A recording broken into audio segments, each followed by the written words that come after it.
Welcome back. Hello. We are playing World's Dawn. I'm David. Mike, you are playing World's Dawn. I'm playing very World's well Dawn. so far. You're watching me play World's Yeah, Dawn. yeah. Man, you're gonna have this stew. It's gonna be so good. It's gonna be the most delicious gonna be great stew that barley has ever tasted. It's gonna fix them right up, I feel. I have a feeling. So we're gonna talk to Sparrow here. He should have a few ingredients for us. Yeah, I think we're looking for the bulb onion and the raw carrot. Yes. Yeah. Oh, right there. Right there. Thank you so much. Definitely not in season right now, but let me take a look. It's weird to think of like carrots and onions not being in season. Yeah. You know, like well, I mean, like, you know, especially like, you know, being like of grocery stores and stuff like that, you just kind of you take for granted like things that aren't in season but are still in their stores. If you lived in a little town like Sugar Blossom, it might not be that easy. Yeah. I don't think like food trucks come through. Yeah, probably not. That needs to be a DLC, is where the food trucks move in and it's interesting thinking about like when this is set. We've talked about like where in the world this might be set, kind of thing, but the era. It's almost a little Pokemon-ish, I would say, where it's a little outside of time. Like there is some technology that exists. You watch TV, you know, you've got like there's like a power blender and that kind of stuff, but at the same time, it feels like it could almost be, you know, medieval times. Well, it's kind of like a small, a farming village in like sort of modern day, but like kind of picked up and put like kind of way outside what you would normally expect, like cities and stuff. Yeah, I think every game I ever make, don't you know, hold me to this, but I think every game I ever make will probably be in some like fantasy, have some fantastical elements to it. Like the real world is boring, you know. I want a world with sage glops and magical creatures that flutter around. So I would say it is a small town in a real-ish kind of world, but shifted a little bit, and there's actual magic. And I'm gonna rest on this bench for an hour because we need to wait till the tavern opens. I noticed Cole just mentioned, you know, that, you know, he couldn't live without some sort of music that he likes, but do your fans know what kind of music you like to listen? Oh, jeez. No, I mean, putting me on the spot. Oh, come on. You know, well, even if it isn't, like, specific, you know, like a genre. Like, you know, I mean, you know, just basics, you know? You gotta have some kind of, like background stuff you like to listen to. I'm gonna do the boring thing and say I like all kinds of music. But, my favorite instrument is the piano for sure, which is like cheating because it's so beautiful on its own. It doesn't need like anything else. But I like it enough to the point where this is an insider scoop. A story beside, my upcoming game, the soundtrack is entirely piano. I wanted to shift things and go a little bit. That's awesome. Yeah, it was a creative decision that was. I still don't know if it's gonna be for everybody. Maybe it's not, but I just absolutely love the piano and think, you know, how versatile it is, how many different kinds of music you can play. Yeah, absolutely. I'm excited. There's one or two pieces that you can listen to from that soundtrack right here on our YouTube channel.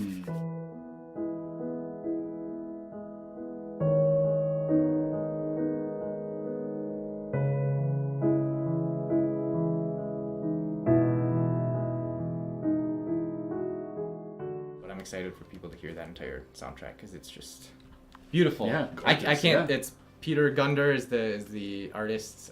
Bonix Music is his company, and it's some pretty fantastic stuff. I think we might have everything. Yeah, I was gonna say you got the blend. You bought the vegetables. Should we? We need 2 white potatoes. Which you are growing still. We are growing them, or we could just run up and buy them from the farm if we wanted to. That's true. Save the potatoes that you're growing for something else. We might not be able to afford it. No harm in checking. Yeah, just check, just to make sure. Yeah. Oh, there's Logan. We'll Stop by, say hi. This is definitely the way I play these games. In this game in particular, is like if I see somebody, even out of the corner of my eye, you gotta run over and talk to them.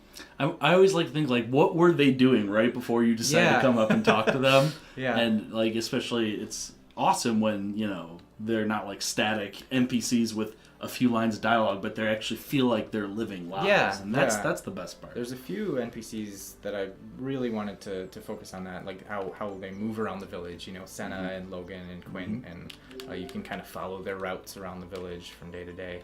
And yeah, I think the dialogue plays into that for sure. Having so much unique dialogue. It's like, oh, you know that I'm tired right now, or you know that my dog is following me right now, or you know that I'm not wearing pants right now. That's a fun little Easter egg that a lot of people have had a good time finding out. All right. Ooh, that's a little steep. I mean, you get one, but you need two. So let's just wait. Yeah. We can just wait for ours to save your money. Go. See if anyone is hanging out here. One thing. Loft. Yeah. Not quite. There are, if you kind of check these different shelves. Ooh, there's one. Ooh. There are recipes you can find scattered around the town. So apple tea cake. Sounds pretty good. Man. Yeah. I need a toaster oven for that. Yes, we do. We will eventually have all this stuff. Yeah, it's funny to think like when you have all of the things that you need, like it's easy, no problem. But like what do you do to get to that? Yeah, point? yeah, and having enough little hints at the beginning of the game of like there's so much out there that you can buy for your farm, and so much out there that you can eventually earn. But it's really nice that it doesn't like shove it in your face. Like, yeah. Like you take 2 steps and you're like, oh, you need a toaster oven to open this door or something. And some people might prefer that. Some people might prefer games like that. But there's certainly direction to the game, but like it's not like hand holding. Yeah. There's enough there for you to, definitely experiment on your own and explore a little bit. I think games in this genre certainly can feel slow to start if you're not sure what you're doing or why you're even there. But I don't think that's necessarily a bad thing. I think it's relaxing to kind of come to this village and see all these different things that you'll do eventually, you'll get to eventually, but not be in any huge rush. Take it at your pace. Yeah, exactly. Oh, yeah. Hey, Bloom. Hey, Bloom. What you up to? Causing trouble, no doubt. Causing trouble. All right. Here we go. Number 2. Here we go. Of the top developers, top 3 super secret. Be like a drum roll or something. I will say Amber, which is maybe a little predictable based on. I feel like we talked about her. We talked about her hairstyle being pretty cool last time. So yeah, I would say number 3, Bloom. Number 2, Amber, because of. I like that she's involved with some of the other. She's involved with some of the festivals in the game. Later on, she'll kind of give us the story behind, the traditions of the town. But she's also somebody that's kind of new to the town. Yeah. Her and Cole moved in not that long before you as a player did. So I think there's a connection there that you can make with her. And she's just got a good. I don't know. She's very friendly. She seems like a good neighbor. I would love a neighbor like her. Creative soul, Yeah, definitely. She is who I kind of would want to be if I lived in this town. Somebody that really appreciates being out in nature and understands how fantastic, how you can just create cool stuff when you're surrounded by beauty and the peaceful aura of nature. I was gonna kind of ask like if you were a villager, what you would be like in that aspect. Is that kind of like what you would be? I have a dream of living out in the middle of the woods and just like painting. Yeah. Okay. I don't think it's necessarily a unique dream. I think a lot of creative people would love to just like be completely free to just make stuff all day and not even to sell or to share. Just the spirit of creating something is just so. That's probably my answer. Okay. That's a good answer. What about you? You mentioned your spirit kind of being a mining. You know, like I want to use the term like spelunking. Like, I don't know. There's something like that. Like, I got an adventurous spirit. Like, Yeah. I'd love to go into some place that no one's been and find something like precious, or, you know, not necessarily to bring back and sell, but to, like, you know, show off, or just, I don't know. Like, I love that explorational like type ideal, and I'm Nice. that's in like a game-based fantasy world that Right. you know has that type of thing. You know, like, you know, in the real world, you know, you go 50 miles in the woods, there's not going to be a cave full of precious gems or anything That's like why that. video games are awesome. I know, exactly. So that's probably what I would have to pick. You know, Yeah, some nice. sort of explorer like that. Arf, arf. Arf, arf.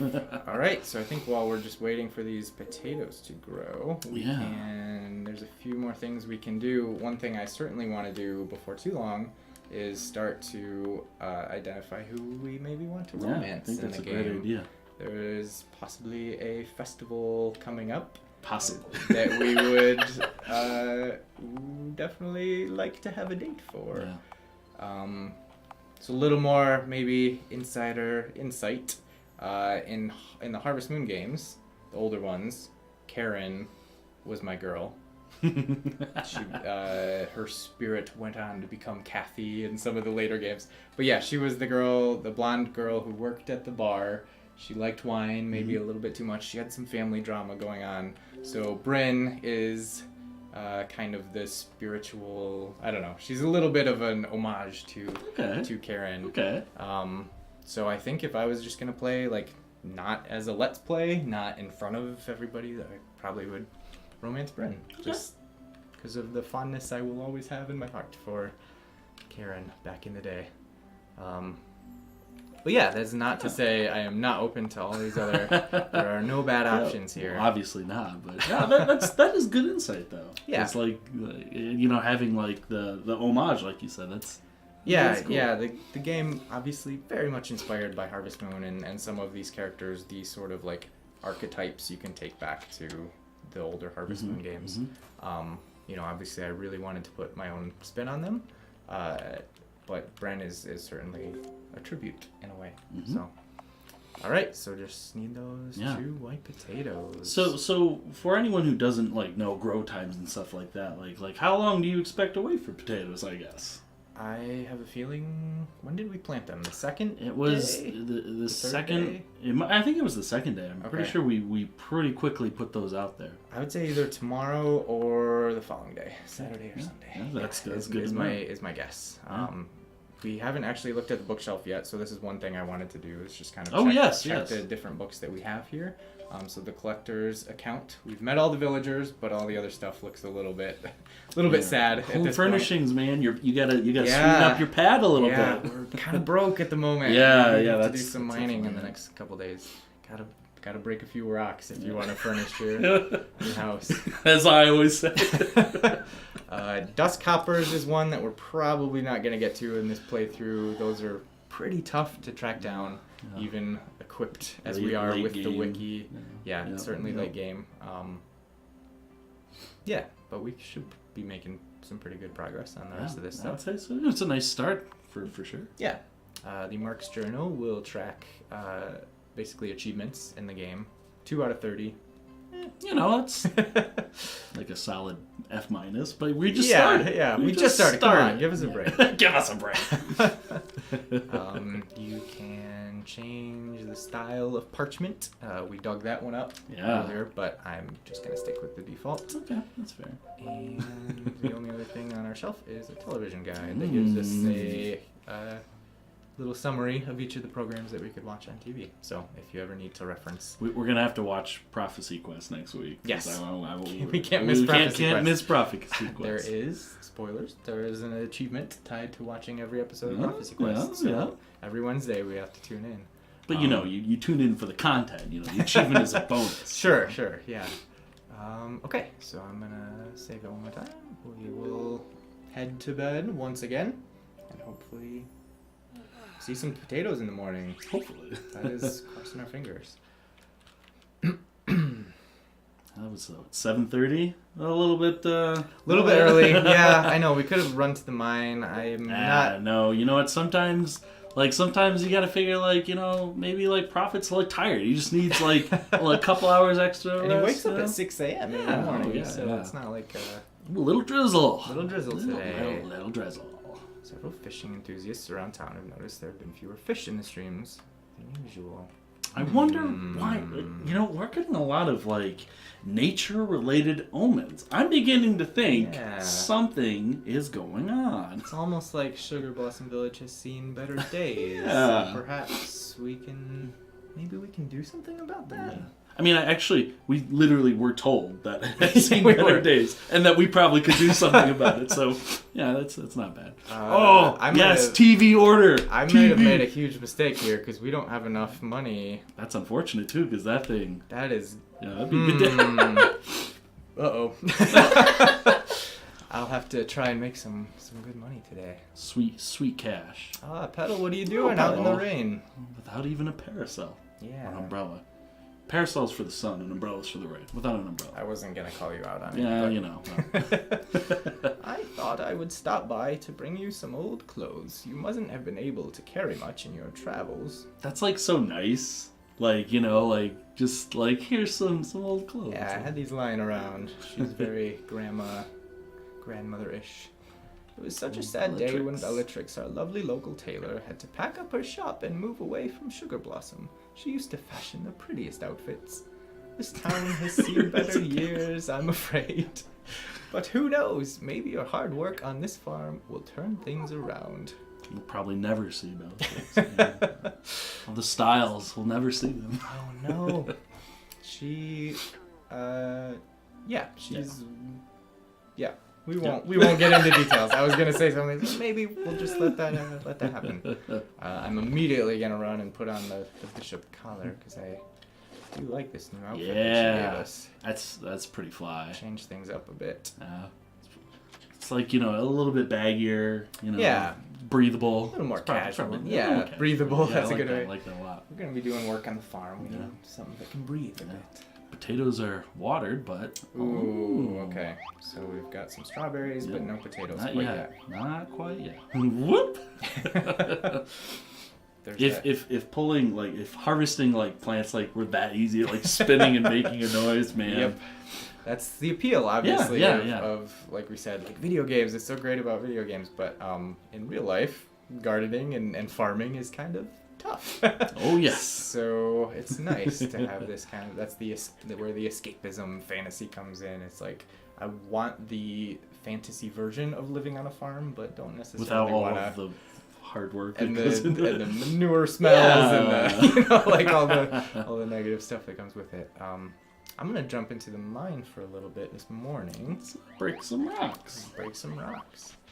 Once again, did not throw that lucky coin into the lucky fountain. But I don't think you've done it a single time. One of these times you'll remember to do it. Yeah, one of these times. You made a pretty good haul last time though. So I did. Maybe this time maybe we're just naturally lucky. Yeah. Yeah.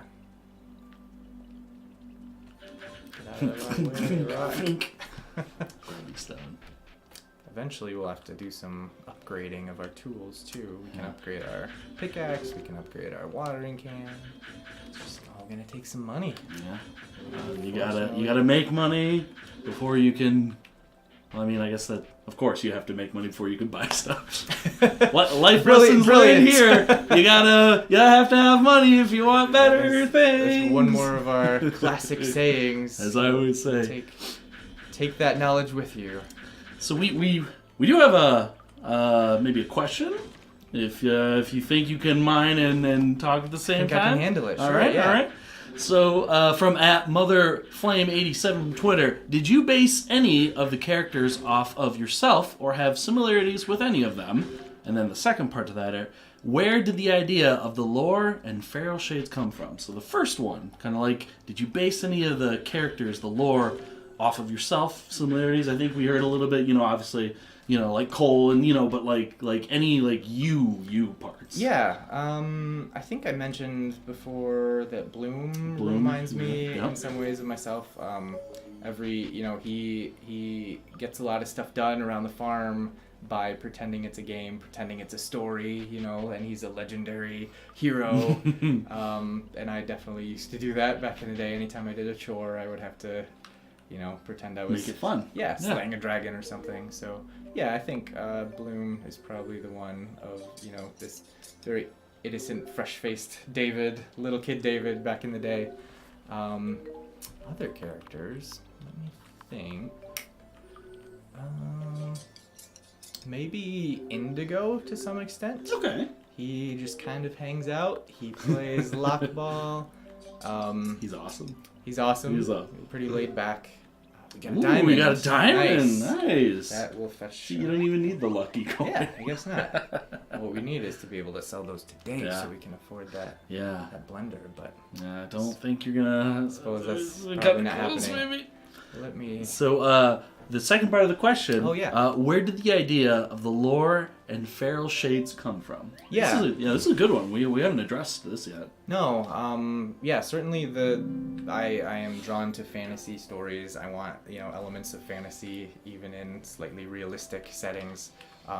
So having not just something beyond like what you see, you know, like mystical spirits, like deities that actually exist out there, but having them tied so closely to nature is something that is very, it's something that I believe very strongly as a personal, you know, my spiritual beliefs align with just, you know, how powerful and incredible nature is and how we need to respect nature. And so that, I guess that's where it came from. I think it ties very closely into this genre of game, but not every game in this genre delves into it as much as I wanted to. Yeah. Is talk about like how little towns like this can't, like little lovely amazing communities like this can't exist without you know, a very delicate balance between the people that live there and respect for and nature. a respect for nature. So that's where it came from, I guess, is just yeah, my own personal beliefs about how important nature is and how we should pay it mind. So With a good behind the scenes sort of yeah, I like that. Sure. Yeah. And with that, I think we're gonna end the episode taking a look at another piece of fan art, a featured fan art. Well, let's do it. Let's do it. So I will bring that up now. The significance of this lovely piece of fan art is that it is the very first, unless I'm mistaken, it is the very first piece of fan art ever created for World's Dawn. So Really? This is before the game released on Steam. Wow. I think possibly even back when it was just like the spring season demo out there. I remember and that. Fuichi or Keith, I think they went by on the official World's Dawn forums way back in the day, made this amazing piece. That's so good. of Sparrow. Yeah, I love the background. Yeah, I was and gonna the say that text background is like, oh man, this feels like it should be like a postcard, you know? Yeah. Like it's so quaint. I just love it. I love it. Yeah. He's got a very it's just very warm. I feel it's very welcoming. I think the story behind it was they loved doing part-time work at the bakery, and they would come in every day. Yeah. So, you know, in their mind, Sparrow was waiting for them every day. And Sparrow's he's so Yeah. So fantastic work. Thank you for sharing it with us. Awesome stuff. Years ago at this point, but it's still a great. beautiful piece. I actually have it hanging up on my bulletin board right next to my desk. This is one of the pieces. So thank you for sharing, and thank you all for watching. We will be back very soon with more of the World's Dawn developer Let's Play Content you want. Hopefully. Hopefully.